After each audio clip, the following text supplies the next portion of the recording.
The role of male concubines in ancient Japan.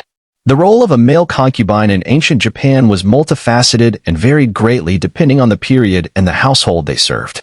In the early feudal periods, male concubines were often the companions or lovers of powerful women, particularly those in noble families, who sought to have more control over their social and political affairs. These men were not simply sexual partners, but also served as emotional confidants, entertainers, and sometimes even allies in political maneuverings. In the early days, it was not uncommon for wealthy or powerful women, such as courtesans, noblewomen, and even wives of samurai, to have male companions. The reasons for this varied, but the men often served a secondary role to the primary male figures in the household. Their position in society was one of subservience, and while they may have been afforded some privileges, they were still below the women they served in status and respect. However, as the samurai class rose to prominence, the role of male concubines began to shift. Powerful men in Japanese society, such as shoguns, emperors, and warlords, often took male concubines as a way to secure their dominance. In these cases, the concubines served not just to fulfill the sexual needs of their masters, but also to consolidate power and forge alliances. These concubines were sometimes expected to father heirs or even to help maintain control over certain territories or households, becoming valuable tools for political maneuvering. Despite the occasional status afforded to them, male concubines were still subject to the whims of their masters. They were often forced into relationships under duress and had little say in the decisions that shaped their lives. Their positions were precarious. If they fell out of favor with their masters, they could be cast aside without any recourse. In fact, the personal lives of male concubines were often tightly controlled, and their relationships with their masters were dictated by a system that valued loyalty and obedience above personal well-being.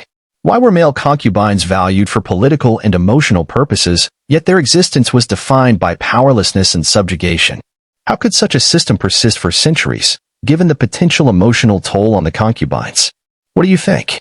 Were these male concubines more powerful than they appeared, or were they simply tools in the hands of the elite? Share your thoughts in the comments. The emotional and psychological toll on male concubines. The emotional and psychological toll of being a male concubine in ancient Japan was severe. While their role often carried the promise of material comfort and status, the reality of their lives was fraught with manipulation, jealousy, and constant emotional distress. The position of a male concubine often required them to suppress their own desires, emotions, and autonomy in order to fulfill the needs of their masters. One of the most significant emotional challenges these men faced was the constant feeling of powerlessness.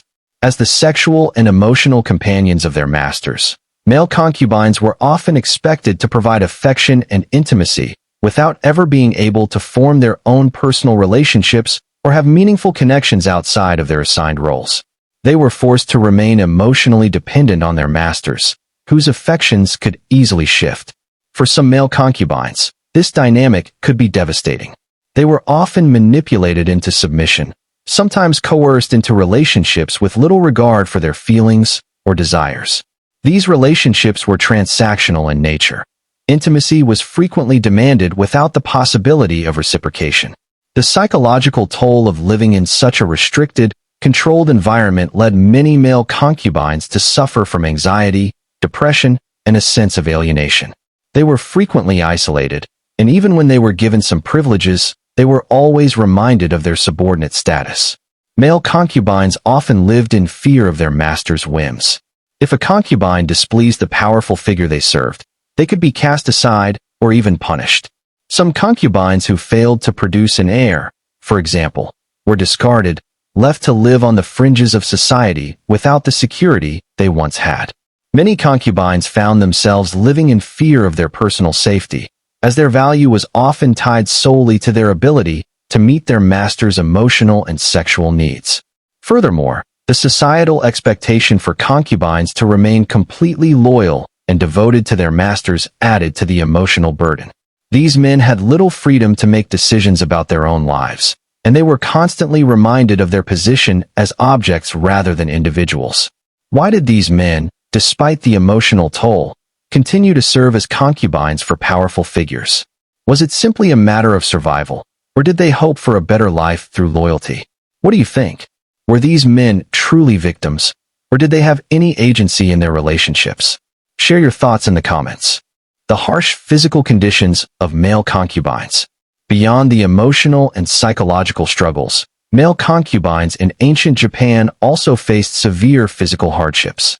While their lives might seem luxurious on the outside, the physical conditions under which they lived were often grim, especially for those who served in the most demanding households.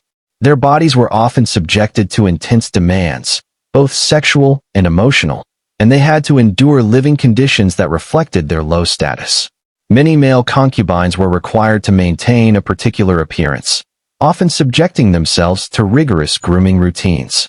This could include frequent haircuts, as well as maintaining an appearance that was sexually appealing to their masters. They were expected to be physically attractive and to remain in peak condition, even though their physical health was often disregarded. As a result, these men were often overworked and underfed, sometimes subjected to malnutrition and extreme stress to maintain a certain image. Some male concubines were also expected to take on the physical role of producing heirs for their masters, especially in cases where their masters were in need of a male heir. The pressure to perform sexually, sometimes with multiple partners, could be exhausting and dehumanizing. The constant sexual demands placed on male concubines sometimes resulted in physical injury or the long-term deterioration of their physical health. For some, their physical role was not only about satisfying the sexual needs of their masters, but also about maintaining control over the household and securing political alliances. When male concubines failed to meet the physical demands, they were often punished, subjected to physical discipline, or discarded by their masters. Why did male concubines endure such harsh physical demands despite their low social status? Was it a matter of survival, or were these men driven by the hope of gaining some power through their subservience? What do you think? Were these men trapped in a system of exploitation, or did they have some agency to resist or change their circumstances? Share your thoughts in the comments. The legacy of male concubinage in ancient Japan. The legacy of male concubinage in ancient Japan is a complex and often painful one.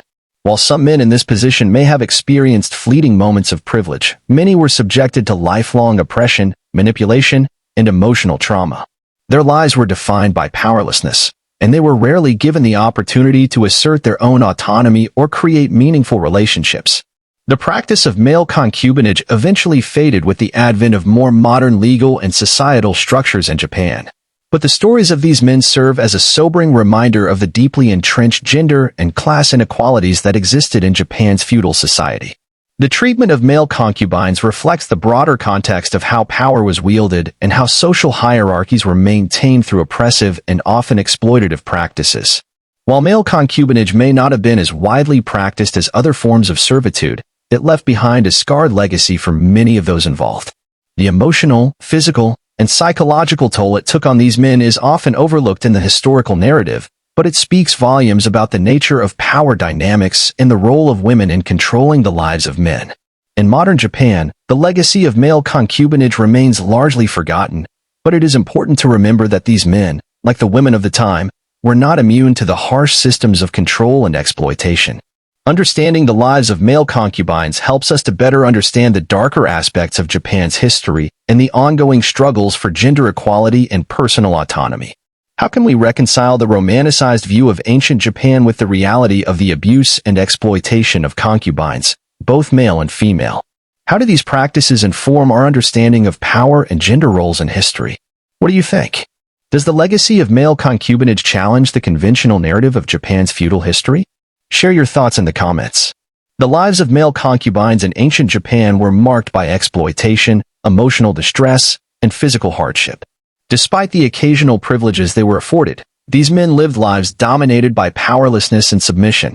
As we explore the history of concubinage in Japan, we uncover a hidden and painful aspect of society that has been largely forgotten. The suffering of these men, much like the women who served as concubines in other cultures, reminds us of the importance of recognizing the darker side of historical narratives. Let's remember their stories and ensure that future generations understand the complexities of power and gender in history.